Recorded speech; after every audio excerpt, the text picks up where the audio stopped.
que hace más de 100 años, Antoven lo describió.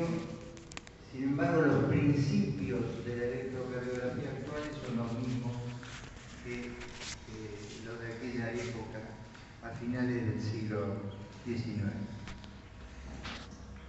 ¿Qué es el electrocardiograma? Es simplemente la representación gráfica de la actividad eléctrica del corazón. Muy simple.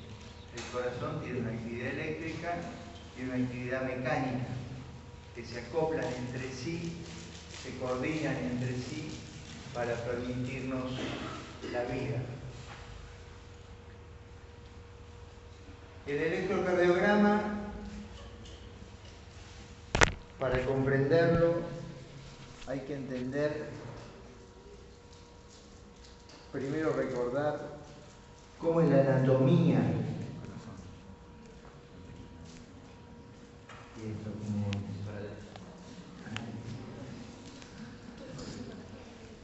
Ustedes saben que el corazón tiene un sistema cardionector en el cual, esto lo saben perfectamente bien de anatomía, son 4 o 5 cosas que tienen que recordar, pero es muy importante porque, ya les empiezo a dar ejemplos, en el tema de las arritmias, actualmente cada vez se emplea menos la farmacología y cada vez se emplean más los métodos que interrumpen, invaden, ablacionan circuitos eléctricos que son los que fabrican las arritmias. La tendencia de la cardiología ha hecho que se intervenga en todo eso, por eso se llama el especialista de la cardiología que hace eso, es un especialista en hemodinamia e intervencionismo. Y el intervencionismo comprende también, después lo van a ver esto con el doctor Pelizón, todas las técnicas diagnósticas y terapéuticas dirigidas al corazón. Por eso les digo que los fármacos siguen siendo importantes, pero ya no son la estrella del tratamiento de las arritmias. Ha pasado por otro lado. Esto lo conocen de memoria, no vamos a entrar en eso, de manera de que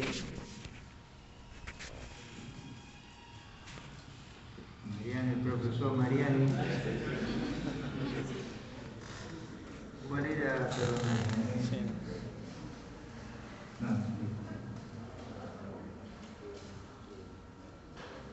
La foto, bueno, voy a hacer de todas maneras verla porque ese era el profesor Mariani, que fue alguien que desarrolló en esta universidad de electrocardiografía a pleno, en una época en la cual solamente teníamos la electrocardiografía, no teníamos el eco, no teníamos el resto de las imágenes digitales. Está acá. Ustedes saben que cada célula del corazón tiene una actividad eléctrica que la podemos traducir en un potencial de acción. Bueno, lo quiero con ustedes, por lo tanto no han desaparecido.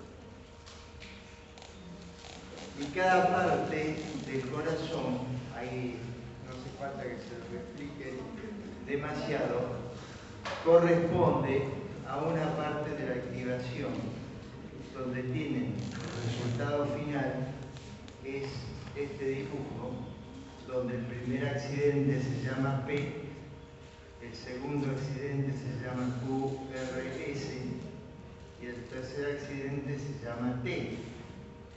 A su vez, todos estos accidentes están unidos entre sí por intervalos o espacios PQ o PR y ST, que es lo que ustedes tienen que tener muy presente. Si ustedes me preguntan quién sería la estrella de todo esto, yo les diría que por prevalencia lo más importante es lo que le pase al segmento ST y a la onda T en formas separadas o en forma conjunta, porque van a ver que la cardiopatía isquémica aguda los síndromes coronarios agudos, se basan en la alteración que ellos mismos producen sobre el segmento ST y la onda T. Y eso es lo que nos decide el diagnóstico, primero aproximado, luego conclusivo, y después la terapéutica del paciente, al cual vamos a llevar para intervenir de una manera que en su momento verá. De manera que desde ya, si bien cada cosa tiene su procedencia, la P, que es esta multicolor, corresponde a la activación de las aurículas. El QRS corresponde a la activación de, y el STT corresponde a la recuperación de ventricular. Lo que no significa, por ahí se preguntarán ustedes qué pasa con la recuperación de la aurícula, que está ahí oculta, ¿no es cierto? Cuya expresividad se manifiesta en determinadas circunstancias. Acá ustedes tienen algunas medidas en las cuales se pueden decir más o menos, para lo cual tienen que conocer. Vieron que la tirita del electrocardiograma tiene un cuadriculado fino y tiene un cuadriculado grueso. Cada cuadriculado grueso está limitado por 5 cuadritos finos de un lado y del otro, un cuadrado. Todo eso en función de la velocidad y del tiempo. Entonces uno habla que un cuadrado chiquito vale 0,04 segundos y que un cuadrado en altura mide 0,1 milivoltios. Ese es el idioma electrocardiográfico. Por supuesto que también hablamos, para, si no queremos cuantificarlo, sino calificarlo nada más, hablamos de voltaje y de duración. Y esto es importante, porque la duración de la onda P, la duración del QRS, la duración del QT van a tener importancia, porque cuando ellos duran más que lo normal, implican la existencia de determinada patología subyacente. Y no es lo mismo tener desde ya, valga como concepto, un QRS angosto que tener un QRS ancho. Generalmente QRS ancho es de 0,12 segundos en adelante. Eso es un concepto que ya lo tienen que llevar puesto. ¿Qué se activa primero? Las aurículas. El nódulo sinusal anatómicamente está sobre el techo de la aurícula derecha. Indudablemente la aurícula derecha va a ser la primera parte en activarse. Acá tienen la misma representación, muy simple, pero para que no se olviden, y que la activación de las aurículas luego sigue de la aurícula derecha a la aurícula izquierda y después va a pasar a los ventrículos. Entonces, si la pregunta es cuál es la primera porción anatómica del corazón que se activa, la respuesta es la aurícula derecha.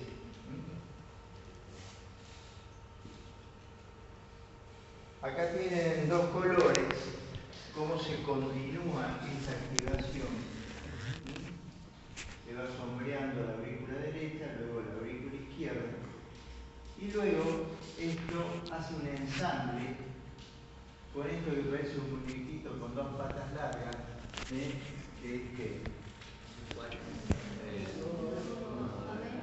el nodo B y el artequillo.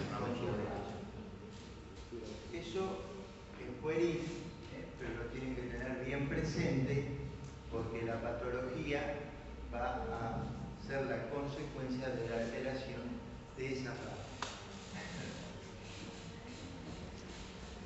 Entonces el primer concepto era que se activa la aurícula derecha y luego la aurícula izquierda.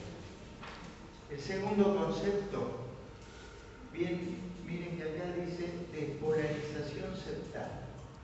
Esto significa que el impulso que activó las aurículas baja por el nodo AB, por el haz de His y por sus ramas para concluir en la activación final de los ventrículos. Porque el latido que sentimos, que percibimos, que palpamos, que se dibuja en el electrocardiograma, es el latido, en realidad, ventricular. ¿Está? O sea, la activación ventricular es la que produce la sístole y la diástole, la que mecánicamente nos da la hemodinámica de esa función cardíaca y, por supuesto, la actividad eléctrica. La segunda pregunta entonces sería: ¿cuál es la primera porción de los ventrículos que se activan? En la aurícula dijimos la aurícula derecha, el techo de la aurícula derecha, que si ustedes quieren, y en los ventrículos, fíjense en el dibujo, está la parte media del tabique interventricular, parte media izquierda. Eso significa que la activación viene más velozmente por acá, y esta partecita media azul del lado izquierdo es la primera porción de los ventrículos que se activa. Esa es la segunda respuesta. Luego, obviamente, se activa el resto de los ventrículos, se completa la activación de las caras ventriculares y finalmente el ventrículo izquierdo es el que va a llevar más poderosamente la actividad eléctrica. ¿Por qué? Porque es el que predomina en la anatomía y en la función tanto mecánica como eléctrica. Es decir que, para hacerla corta, después lo vemos en más detalle, todo apunta para dónde está el ventrículo izquierdo. ¿Se entiende?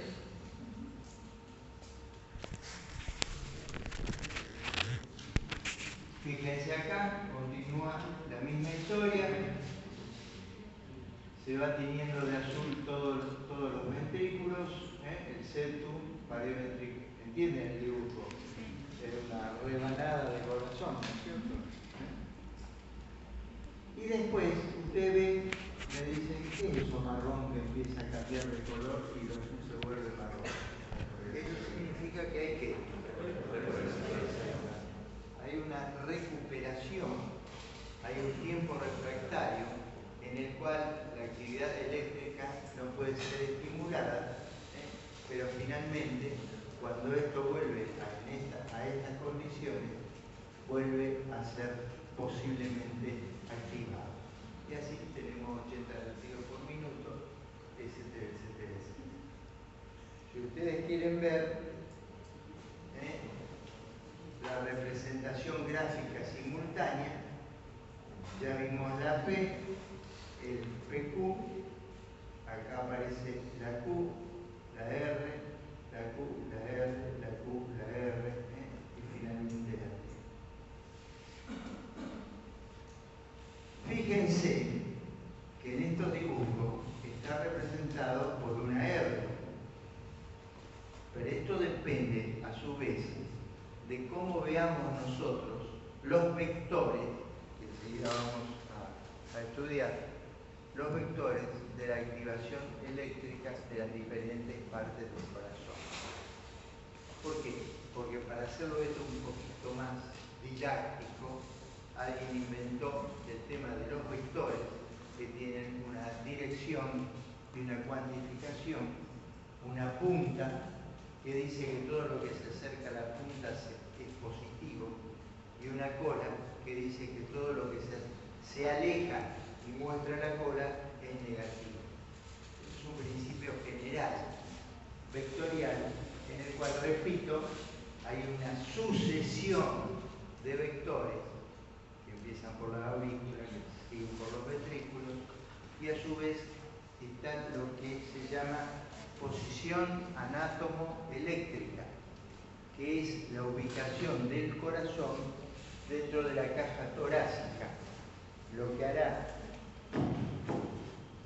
si tenemos un tórax más longilíneo y vertical, el corazón va a rotar y se va a verticalizar. Y eso no es anormalidad, eso es posición anátomo-eléctrica, de acuerdo a cómo esté el corazón dentro del mediastino, dentro del tórax, en un ser humano que es alto y flaco o que es petizo y grueso. Si es más petizo y grueso, el corazón hace esto y los vectores resultantes se horizontalizan. Eso, ¿para qué le explico esto? Dirán, ¿qué lío que es esto? No, es para que sepan que hay situaciones normales en el cual el dibujo del electrocardiograma puede modificarse sin que eso signifique patología estructural. Hay cosas que significan patología estructural, pero hay cosas que significan posición anátomo-eléctrica.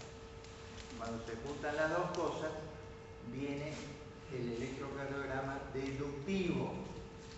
Por eso el electrocardiograma tiene su parte morfológica y tiene su parte deductiva.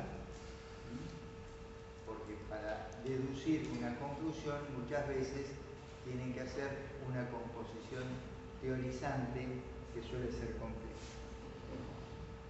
¿Se entiende eso?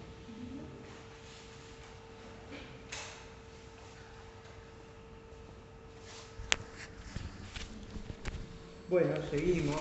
Activación septal. Y ahí ya ubicamos al primer vector.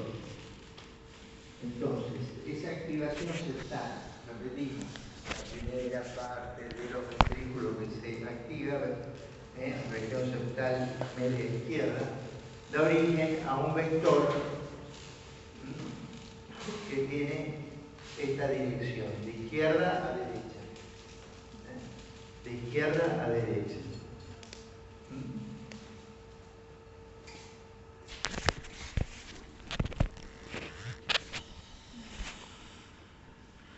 Después de eso, se activan las paredes de los ventrículos, que están en otro tipo de esquema, son rodajas del corazón, y el septum interventricular.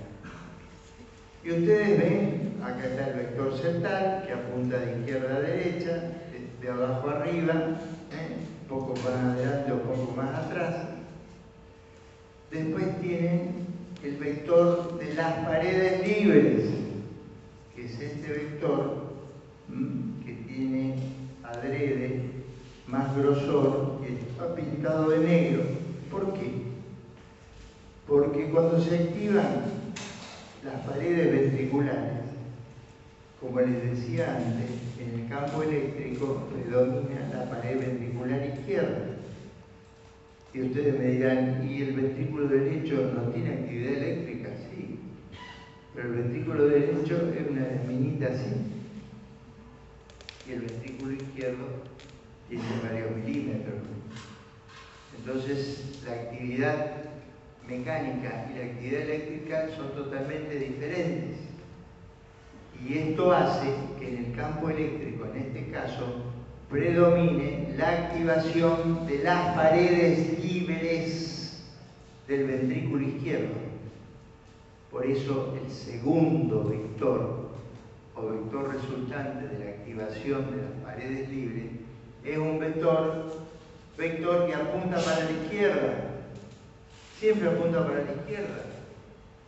¿Por qué? Porque predomina el ventrículo izquierdo, salvo que tenga una dextrocardia, un cistus inversus, que es una anomalía congénita por la cual está todo rotado y lo vemos al ver. Pero el caso normal, esto es así. Primer vector, vector septal. Segundo vector, vector de las paredes libres. Vector septal, guay, porque se activa el septum de izquierda a derecha. Vector de paredes libres, guay, because tienen las paredes libres del ventrículo izquierdo predominantemente en el campo eléctrico. ¿Se entiende eso?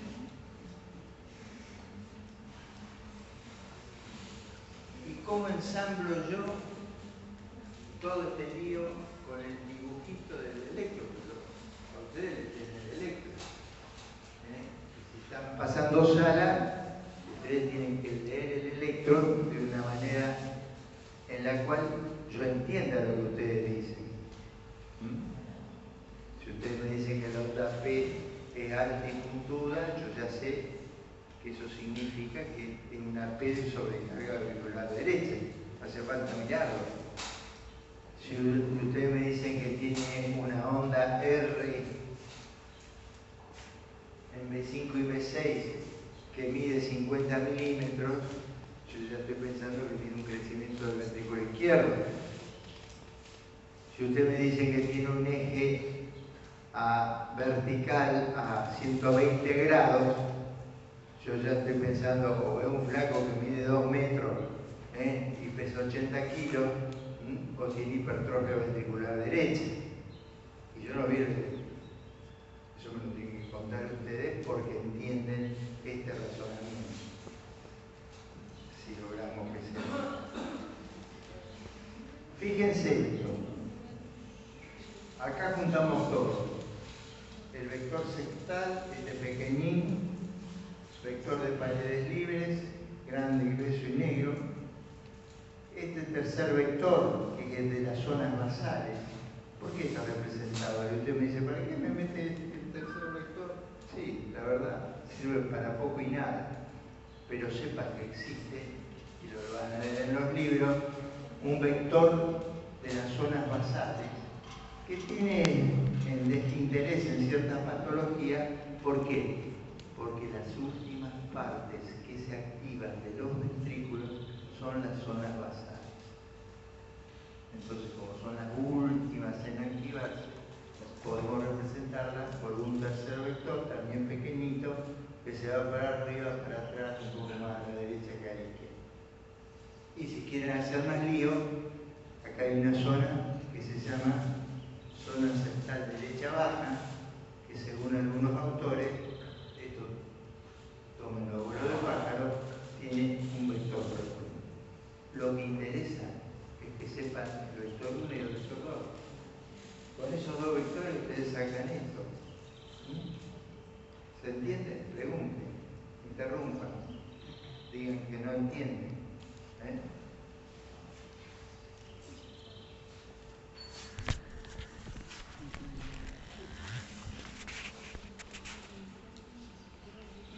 Y acá, esto es más esquemático todavía, pero está puesto en colores, con la idea de que se entienda mejor todavía. Amarillo el vector central. Si dijimos que apunta de izquierda a derecha, acá vamos a tener una derivación que ya les adelanto, se llama B1, B2, que como llega y le ve la punta al vector, da una deflexión positiva pequeña. En B5 y B6, que está por acá, ese vector le ve la cola, por eso hay una pequeña deflexión negativa que se llama onda Q. Después viene en rojo el vector de paredes libres del cual ya hablamos. Acá le vemos la cola y como es importante, es un rojo con cierta magnitud, es un rojo con cierta magnitud. Por eso acá es positivo y por eso acá es negativo. La parte final, verdecita, que corresponde a los vectores basales, puede estar representada o no, pero yo construyo esto con el amarillo y el rojo. Y esto me lleva a qué conclusión. Y damos un paso para adelante. Si este es el plano horizontal, como vamos a ver, que esto a su vez se obtiene en un plano frontal y en el plano horizontal, técnicamente. B1, B2, B1, B2, plano horizontal, es fundamentalmente negativo. Y B5, B6, plano horizontal, es fundamentalmente positivo. Si eso no es así, algo está pasando. Podrá ser la posición anatomoeléctrica, pero podrá ser una anormalidad estructural. Entonces esa es la razón por la cual B1, B2 normalmente son predominantemente negativas, y B5, B6 son predominantemente positivas. ¿Se entiende eso? Las cosas se empiezan a mezclar. De cosas sueltas se va juntando todo. Eso es lo más dificultoso. Por eso esto hay que repetirlo, repetirlo, y mirarlo, y repetirlo, y repetirlo. Y para quitarles más el sueño, hay otro concepto que es el del eje eléctrico. La determinación del eje eléctrico, o, para decirlo en la jerga electrocardiográfica, dígame, doctora, ¿dónde está el AQRS? ¿AQRS? ¿Cómo se llama eso? No, es el eje eléctrico, el nombre correcto es eje eléctrico. Pero decimos AQRS. Entonces, ¿cómo saco? ¿Y para qué sirve sacar esto? ¿Es para embolarnos más todavía? No. ¿Está hablando del eje eléctrico? ¿El eje eléctrico de la sota? Sí. Pero no entendí que me preguntaste. No, eso, porque no sabía de qué estaba hablando. Sí. ¿Por qué? Pregúntame. No, porque no entiendo cómo es que después cómo está sacando para cada derivación el voltaje. Después se sacan las líneas. Y eso no es como una línea más grande. Sí. Ahora lo vemos.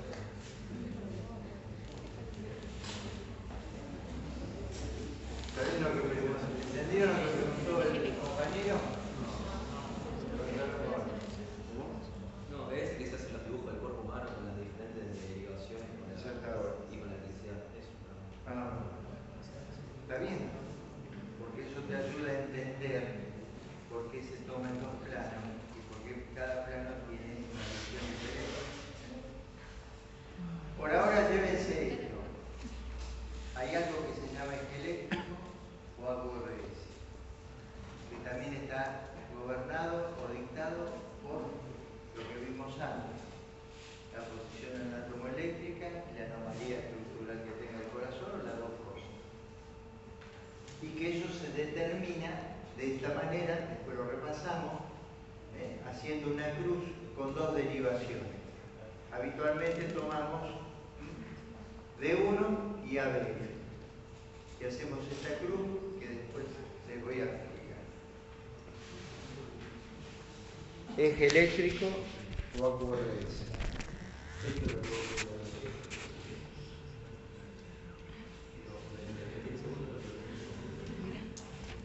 Fíjense en la imaginación de este hombre.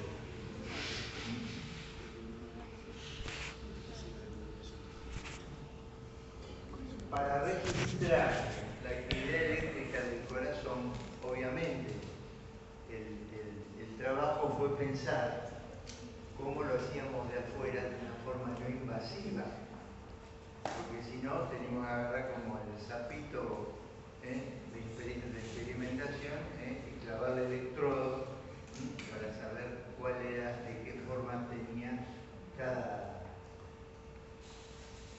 pinche.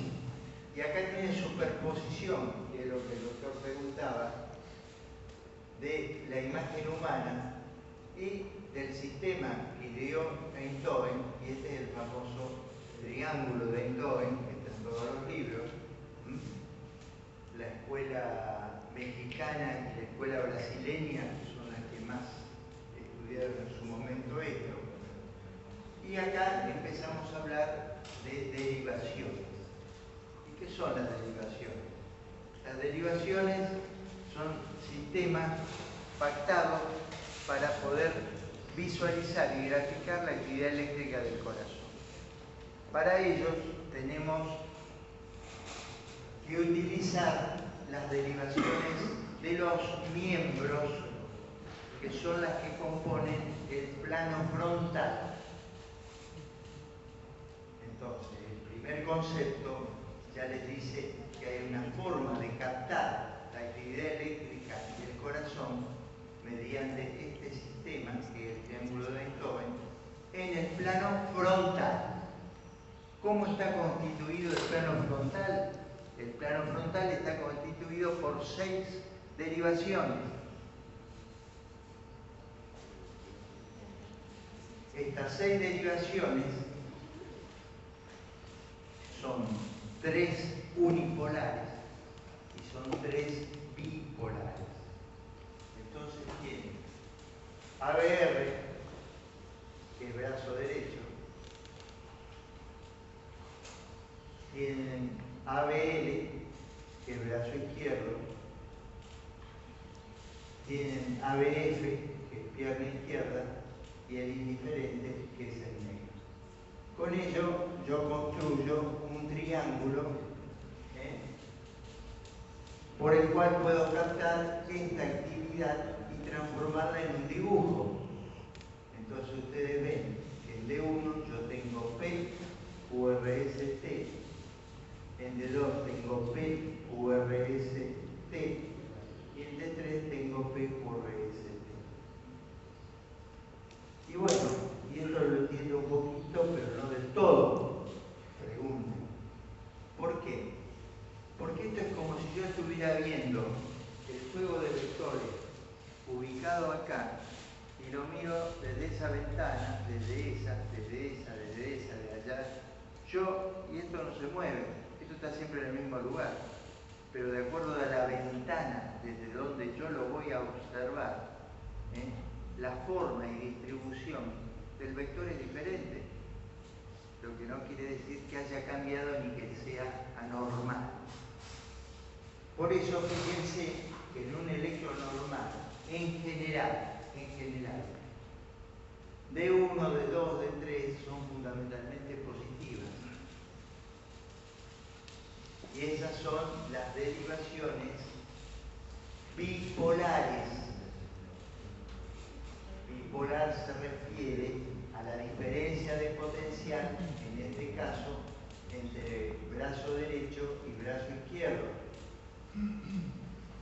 Esto se refiere a la diferencia de potencial entre brazo derecho y pierna izquierda. Y después ustedes tienen las derivaciones unipolares. No entendí, profesor. ¿Qué son las derivaciones bipolares? Tampoco. Derivaciones bipolares son aquellas que establecen la diferencia de potencial entre dos extremos. En este caso, brazo derecho y brazo izquierdo.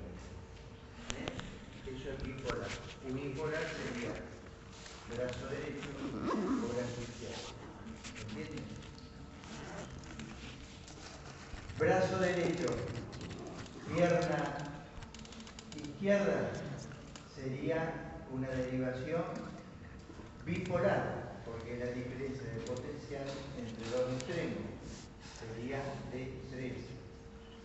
Y entre brazo derecho y pierna izquierda sería D2. O sea, repasando de nuevo. Hay 3 derivaciones unipolares y 3 derivaciones bipolares. Las 3 derivaciones bipolares son D1, D2 y D3. Y las 3 derivaciones unipolares son ABR, ABL y ABL. De otra manera, si la pregunta es para registrar el electrocardiograma en el plano frontal, sí, Creo que lo dijo al revés. puede ser.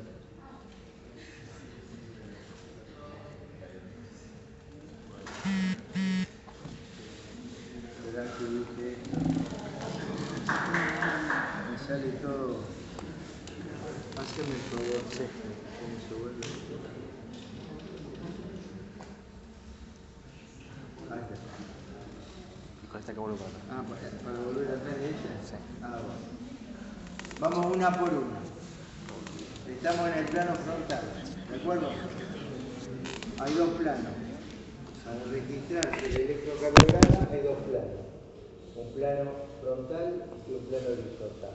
Plano frontal, obviamente porque es así. El plano horizontal porque es así. ¿Está? Si ustedes han ido a ver el aparatito de electro y ver cómo corre, háganlo eso, porque es la mejor manera de fijar ese tipo de cuestión. ¿Por qué? Porque en el aparato están estandarizadas las derivaciones que van surgiendo. Siempre la primera registrada es de 1, la que le sigue es de 2 y la que sigue es de 3. Salvo que la pongan mal, nunca va a ser de otra manera. Y de esa manera, de esa forma, el electrocardiograma de la misma persona, aunque lo registren 10 personas distintas, va a ser siempre igual. ¿Se entiende eso? No está muy convencido. ¿Sí?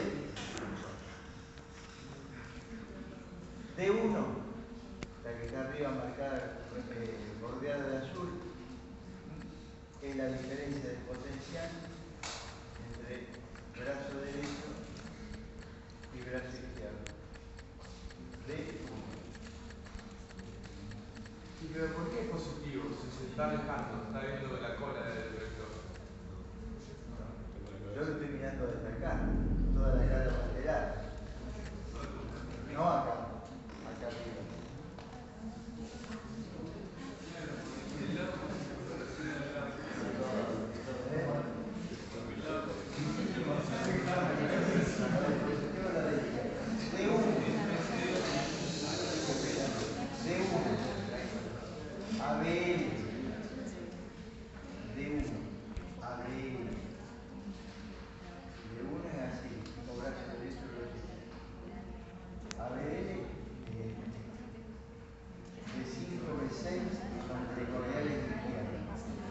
Están mirando todas la cara lateral izquierda, salvo que haya una anormalidad o una alteración de la función anatómica para preguntar para eso. Si esto está al revés, algo ha pasado. Nos adelantamos. Si ha crecido el ventrículo derecho exageradamente, porque tiene una patología que lo sobrecarga, el ventrículo derecho, ¿qué va a pasar? Todo se va a dar vuelta. Y lo que apuntaba para la izquierda va a terminar apuntando para la derecha, porque la actividad del ventrículo derecho sobrepasó a la actividad del ventrículo izquierdo. Que es lo que pasa en las hipertrofias ventriculares derechas groseras, estenosis pulmonar, cefalopatía de Fallot. ¿Se entiende más o menos? Igual lo vamos a repasar en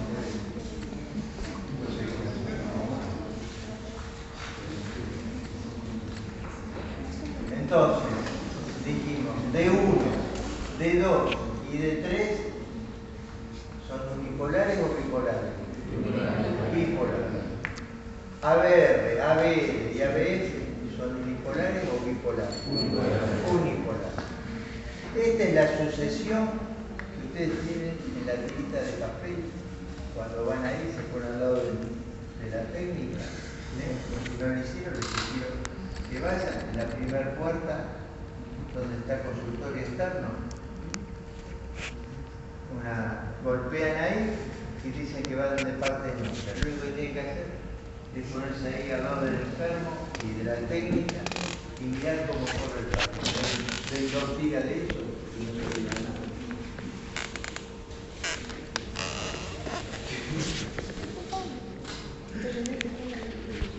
Esa es de 2, esa es de 3, esta es ABR, y acá me detengo. ¿Y por qué me detengo? ¿Cómo es ABR? ¿Positivo o negativo? Negativo. ABR. Unipolar, brazo derecho. Siempre es negativa, salvo determinadas circunstancias. Pero siempre es negativa, ¿por qué? Está mirando la cola al vector de las paredes libres, se le va para atrás. Si el vector se está apuntando a ver, algo está pasando. Se dio vuelta todo, se trastocó todo.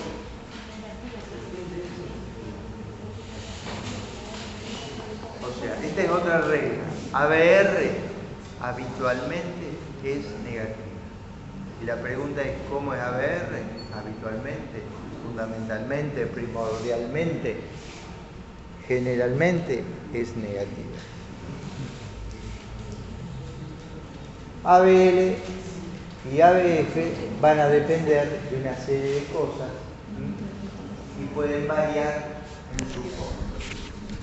Pero fíjense que D1 en este dibujo se parece a BF y se va a parecer más. ¿Qué modo para ir para atrás? Gracias.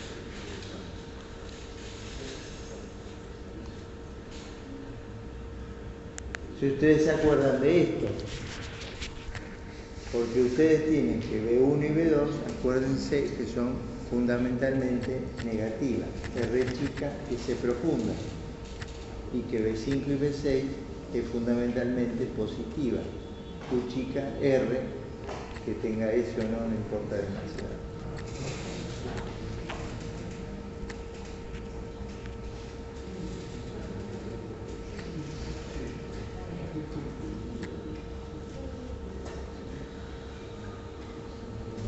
Cuando ustedes están con el paciente registrando un aparato de electro, convencionalmente es lo mismo que está en el dibujo. Ustedes tienen un brazalete rojo, individualiza el brazo derecho, uno amarillo, el brazo izquierdo, y uno verde, la pierna izquierda. Eso es convencional. En todos los equipos de electrocardiografía figura eso, y está dispuesto de esta manera.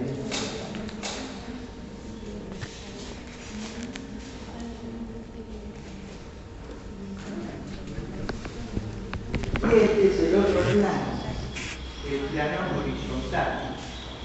Como el nombre lo dice, yo estoy colocando los 6 electrodos sobre la pared del tórax. Yo acá me guío por un accidente que se llama ángulo de Luis, que es esta protuberancia que tenemos acá, y si hacemos así, vamos a caer en el segundo espacio intercostal derecho.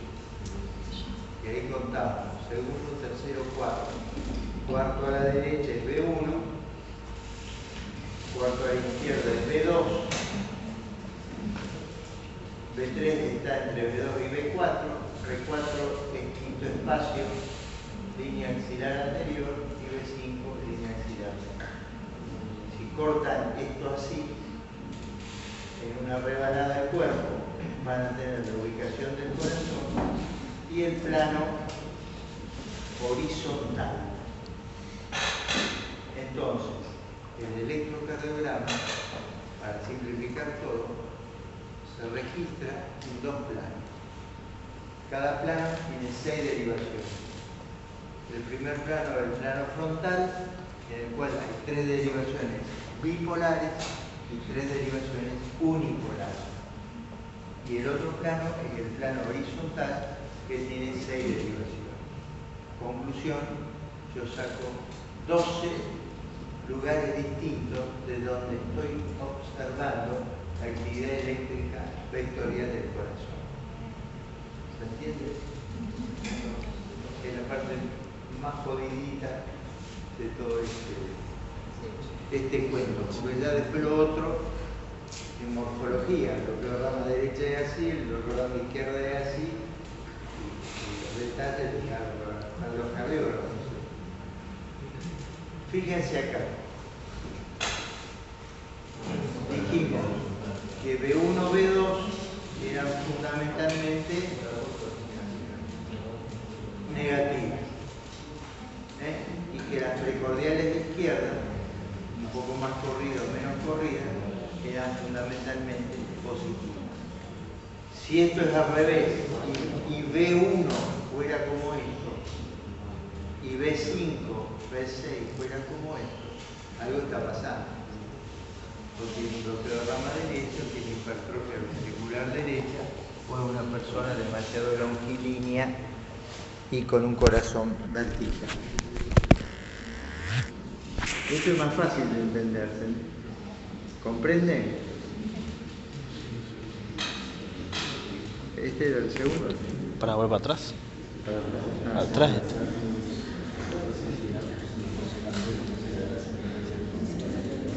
Pregúntenme esto, ¿entienden? ¿Sí? Diga. Nosotros estamos hablando, puede ser que en la que estamos hablando primero, en la bipolar y bipolar, y a ver cómo se ve la actividad del corazón, si la persona está acá se ve de esta forma, y en la que estamos viendo ahora, que el horizontal se ve la actividad del corazón de esta forma, y eso es un plano así, un plano así. Sí. Y depende de la modificación de las paredes ventriculares, para la doble censo, vamos a hacer más en plano horizontal o en plano vertical. Interesante. No, le estoy preguntando. ¿Razonaste bien? Perfecto. Ahora sí, no se va nada. Que es lo más difícil de percibir. ¿Lo razonaste bien?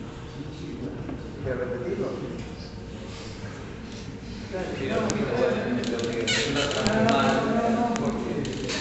Esto hay que hablarlo en voz alta. No, sí, la persona está acá y el corazón está acá, depende de la alteración de la pared, a este lado o más para abajo. Entonces, o sea, lo corazón es que el primer eje que es el eje frontal, o sea, ABR, ABF y las otras derivaciones, lo van a ver al eje del corazón, que está acá, de esta forma. O sea, la actividad eléctrica de esta manera, hasta la pierna. Claro, pero no de acá abajo porque es neutro. Imagínate que el corazón está así. Está puesto así. El ventrículo derecho y el ventrículo izquierdo. Yo voy a tener un primer vector, el vector frontal, que viene así. Después tengo el vector de las paredes libres, que viene así. Y después los basales que van para arriba. Pero vamos a quedarnos con los dos primeros. El central que viene así, izquierda a derecha, y el otro de derecha a izquierda y apunta para la pared libre del ventrículo izquierdo. ¿Quién lo mira acá? ABN, B5, B6 y D1, porque se transmite sobre la diferencia de potencial del brazo derecho con el brazo carrera. Entonces, D1, ABN, B5 y B6. Si esto está puesto así, porque creció el ventrículo derecho, todo es al revés. B1 y B2 van a ser positivas y B5 y B6 van a ser negativas. Esos se ven poca patología, pero sí, por ejemplo, congénita, como el estenosis valvular congénita y adquirida, hipertensión pulmonar.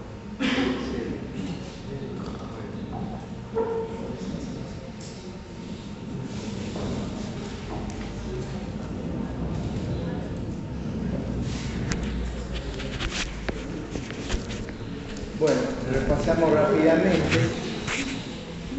Fíjense, activación de paredes libres de los ventrículos. En línea finita ventrículo derecho, en línea gruesa ventrículo izquierdo. La activación de las zonas basales que yo les mencioné, que puede jugar más o menos, pero que existe. Y acá tienen el resumen de los tres vectores. Se les puede preguntar, el primer vector, ¿cuál es? Respuesta sugerida A, vector central. Respuesta sugerida B, vector de paredes libres. Respuesta sugerida C, vector basal.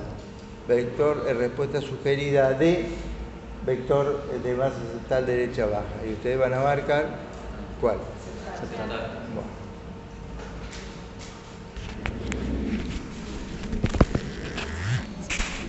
Esto es todo repetición, simplemente para grabar el dibujo.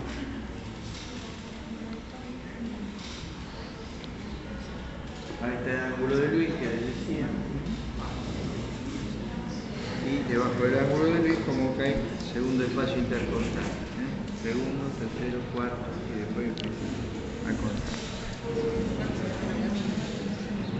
Porque si ustedes van más arriba o más abajo, la morfología del QRS va a ser diferente. Y pueden dar lugar a errores. Por eso, en los pacientes con cuadros coronarios agudos, que se le hace 2 o 3 electros por día, se hace lo que se llama un mapeo. Es decir, se marca con tinta en lugar de que se pone los electrodos para que lo pongan siempre en el mismo sitio. Ahí tiene lo mismo.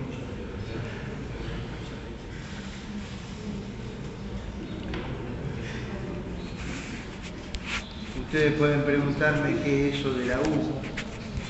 La U es una onda que aparece en determinados casos después de la T, que aparece en el electrocardiograma de pacientes con alteraciones del medio interno y que no se sabe bien cuál es la etiología, pero a veces se ve como una deflexión positiva que aparece después de la onda T. Onda U. Nadie va a preguntarle. El QT tiene su importancia en las arritmias, porque tanto el QT alargado como el QT corto puede tener que ver con diversos síndromes arritmogénicos de arritmias que pueden causar hasta la muerte en pacientes los cuales no fueron identificados. Muchas de esas lamentables muertes de gente joven haciendo deporte se debe a alteraciones del QT, con anomalías estructurales o no.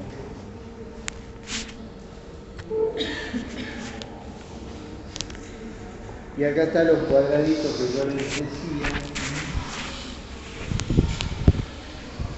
Esto es más importante en el caso de las arritmias, cuando hablan de taquicardias con QRS ancho, QRS angosto, y eso les permite hacer una diferencia.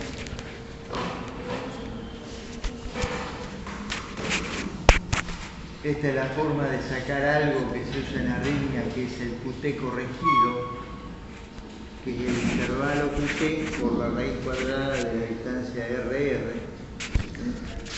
Este QT corregido lo usan mucho los arritmólogos para medir la exacta duración del mismo, porque el QT, el intervalo QT, varía con la frecuencia cardíaca.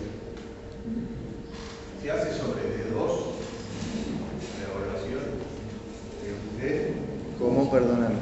Si se hace sobre D2 la evaluación de QT. Sí, D2. Por eso que se piden dedos largos. Claro, porque D2 es la derivación donde se proyecta mejor el electrocardiograma. Generalmente está así. D2, dedo 2. Ahí está la derivación que el compañero mostró.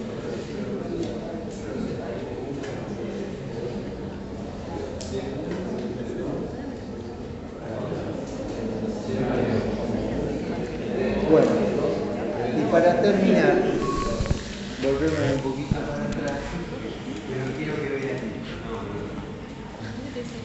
Para determinar el eje eléctrico, nosotros dijimos que tomábamos dos derivaciones opuestas, que podían ser cualquiera, pero en este caso lo que usamos habitualmente aquí es D1 y ABS. D1 horizontal y ABS vertical. Y vemos la magnitud de cada uno y hacemos una ecuación, que es lo que vimos anteriormente, el segundo.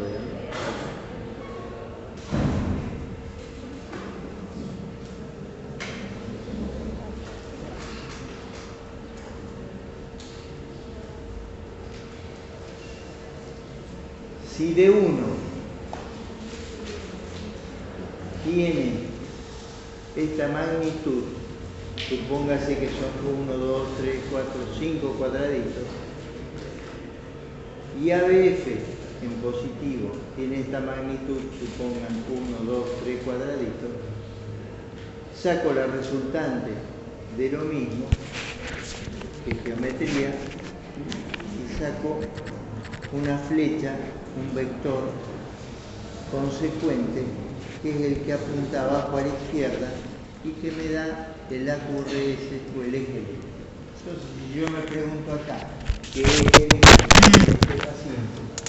Yo voy a contestar que está ubicado en el cuadrante que me preguntaba inferior izquierdo, y si quiero ser más exacto, le pongo 30 grados.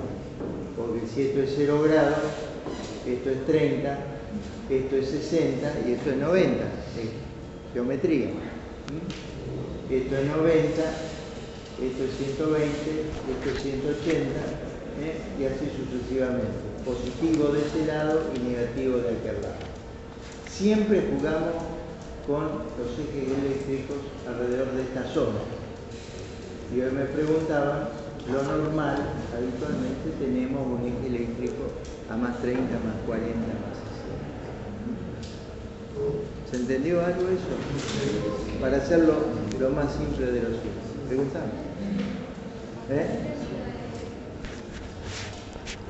¿Entendiste que tomamos dos derivaciones opuestas? En este caso de uno, brazo derecho, brazo izquierdo, bipolar, y AB, una derivación unipolar. Porque tienen que ser dos derivaciones que estén opuestas entre sí, perpendiculares entre sí. Si de uno tiene esta magnitud, trasladamos esta magnitud y la sobreponemos sobre el brazo positivo de B1. Suponete que esto mide 1, 2, 3, 4, 5. 1, 2, 3, 4, 5. Tomamos ABF, que es la perpendicular, y tiene una magnitud de 1, 2, 3. 1, 2, 3. Prolongamos la línea y sacamos la resultante. ¿Cómo? No entendí.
Conclusión.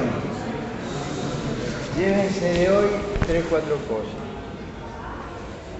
El electrocardiograma sigue siendo muy importante. Saben lo que es la P, saben lo que es el QRS, el ST y la T. No se me olviden del ST y la T, que es lo que más se va a relacionar con patologías agudas y graves que nos obligan a tomar decisiones. ¿Cómo se obtiene el electrocardiograma? se obtiene en un equipo estandarizado mediante 12 derivaciones distribuidas en un plano frontal y un plano horizontal. Que cada derivación, cada plano tiene 6 derivaciones. El frontal, 3 derivaciones unipolares y 3 derivaciones bipolares. Y el horizontal, 6 derivaciones. Que B1 y B2 son fundamentalmente negativas. Que B5 y B6 son fundamentalmente positivas. Porque hay un primer vector resultante de la activación de la masa septal izquierda. Que hay un segundo vector de importancia que va hacia la izquierda y abajo. Exactamente. Que es el vector de las paredes libres del ventrículo izquierdo. Y que hay un maldito eje eléctrico que nos complica la vida, pero que entre dos derivaciones en el práctico piden al docente que les muestre el electro y que ustedes se ejercitan 2 o 3 veces, no se olvida más porque sí, con 2 derivaciones opuestas. Tomen siempre esta, en los libros debe haber 50 formas de determinar, algunas engorrosas y difíciles de pensar. Esta es más o menos simple y lo lleva a la misma cosa. El eje normal, habitual, está ubicado allá abajo ahí a la izquierda. Bueno, espero que pueda haberles sido útil algo.